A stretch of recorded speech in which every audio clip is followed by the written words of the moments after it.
মাধ্যমে আমাদের স্মারকলিপিটা উপদেষ্টা দপ্তরে মানে এটা আমরা তাদের মাধ্যমে আমরা পৌঁছেছি। ওইখান থেকে হয়তো আমাদের আশ্বস্ত করা হয়েছে যে আমাদের যে স্মারকলিপিটা আছে সেটা তারা রিসিভ করছে, তারা বাকিটা পরে দেখবে। সেটা তারা বলে নেই, বলছে যে আশ্বস্ত করা হইলো যে এই যে একটু নির্দিষ্ট তারা কোনো সময় দেয়নি যে আমরা অমুক তারিখে বা অমুক সময় আমরা এই জিনিসটা দেখবো বা জিনিসটা আমরা বিস্তারিত করব, কিন্তু সেটা তারা কিছুই বলে নাই। আমরা উপরে যেতে চাইছি, আমাদের যেতে দেয় নাই, তার মাধ্যমে একজন এসপির মাধ্যমে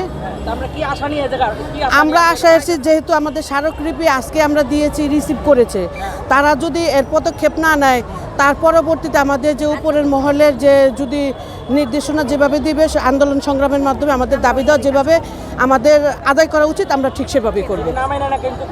অবশ্যই আমরা আন্দোলনের মাধ্যমে যাব। আন্দোলনে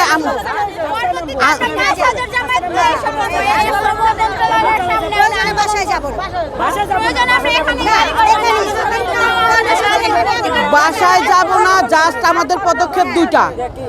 পদক্ষেপ একটা হয়েছে আমরা হয়তো আমাদের আন্দোলনের জন্য আমরা রাস্তায় নামবো, আরেকটা আন্দোলন হবে যত ঢাকা শহর গৃহকর্মী আছে প্রত্যেক নিয়োগকারীর বাসা চুলা বন্ধ হয়ে যাবে, চুলা বন্ধ।